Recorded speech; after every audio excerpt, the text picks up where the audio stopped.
you worked in finance and banking, but then you underwent something of a conversion and became a critic of the financial system and an activist for social justice. But can you tell me about that change in your life and what motivated it? Yeah, look, the change in my life from being in finance to being an advocate for social change and a critic of the financial system as we know it was probably threefold. One it was a personal transformation. I think I worked in an industry that was hyper competitive, hyper masculine. It was a type of industry where basically you had to compete all the time to do well. And so I think that began to transform the type of person I was. And in the end, I didn't really like who I was becoming.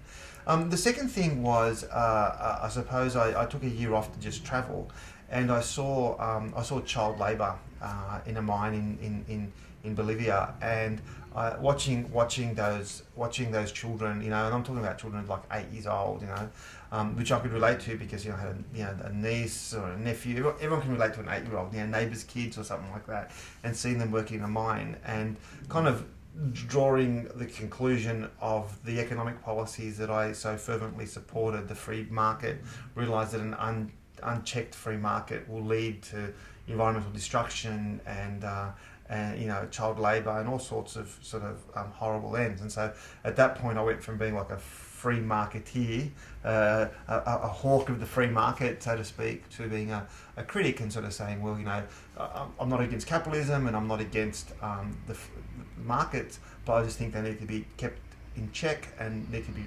regulated. And the third thing, I suppose, the third transformation that happened was I discovered that education was a really powerful mechanism for change, and so I became really interested to see how education could be used as a mechanism for social justice.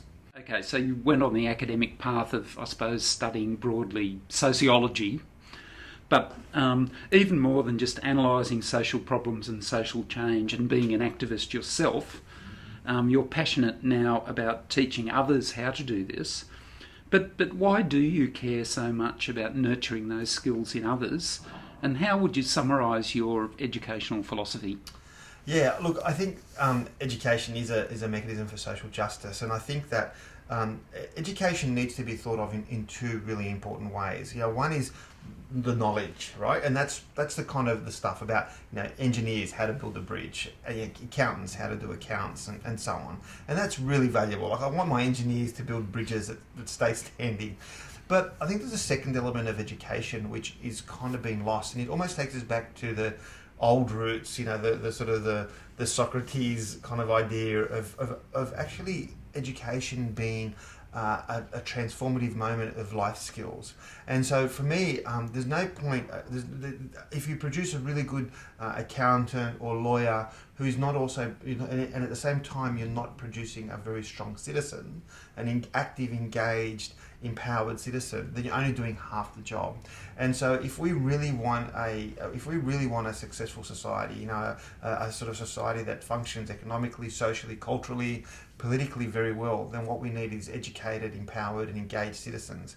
And so for me, one without the other is kind of pointless. It only gives you half the puzzle. And that's why I'm so passionate about going down this pathway. Embodying those principles, you've been pivotal in starting a new and I think innovative educational institute at the Uni of Western Sydney called the Academy, and I want to ask you about some of its key features.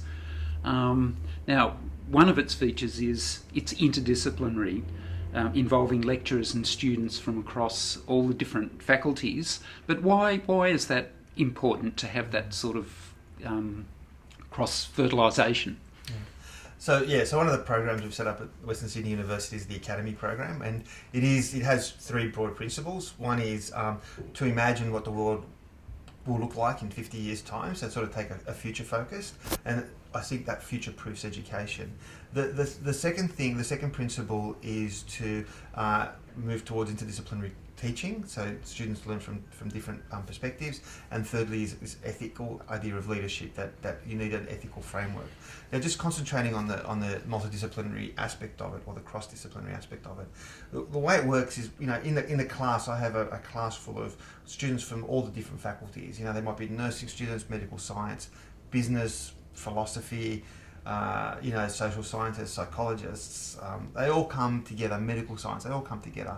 And what happens is we also get academics from all the different faculties to come and lecture them. And often they lecture on the same area. So we did a lecture once on the concept of risk and uncertainty. And I lectured from a perspective of a social theorist, a forensic scientist sort of talked about it from the position of forensics, a mathematician talked about it from a mathematics perspective, and then a philosopher came along and talked about from a philosophical perspective.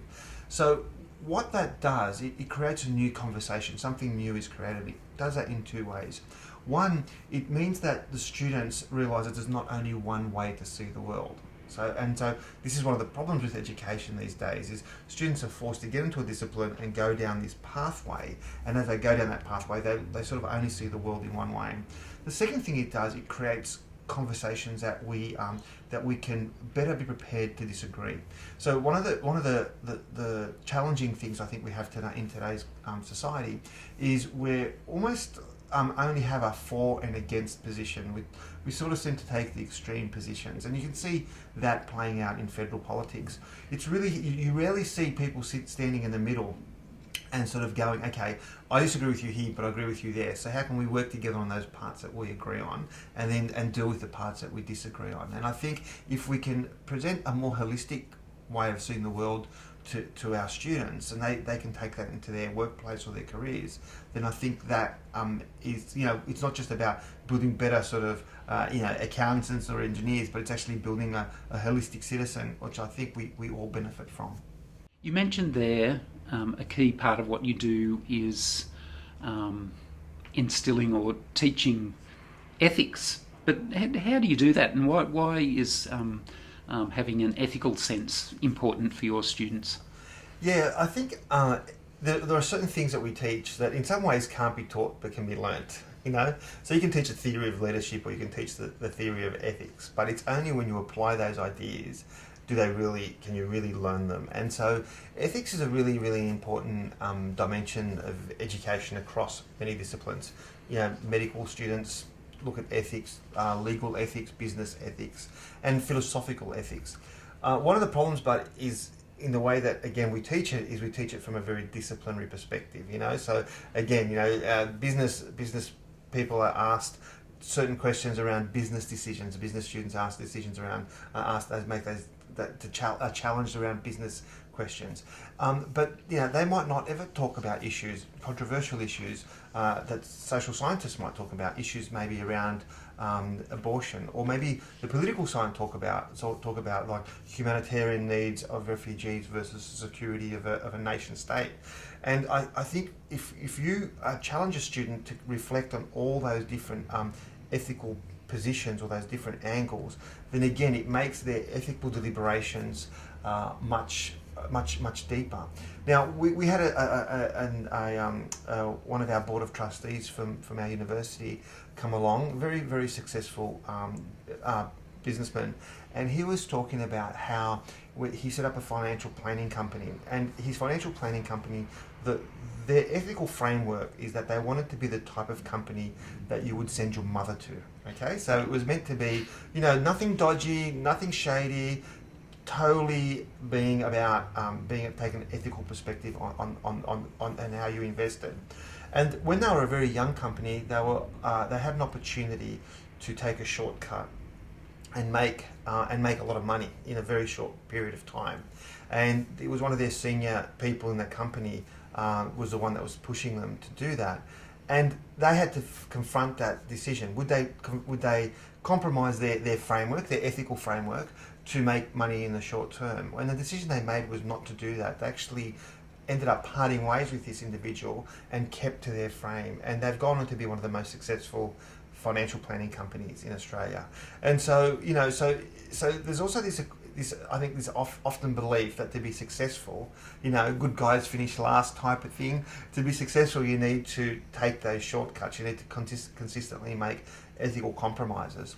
Now, we all have to compromise. There's times we do have to compromise, but there's also frameworks or codes or ethical standards that we live by that we should probably never compromise. And I think, again, what this does, it not only makes us better employees or better at the career we choose, be it teaching or financial planners or lawyers or whatever it is, but again, it makes us better equipped to confront some of the ethical challenges that we face in our society just generally.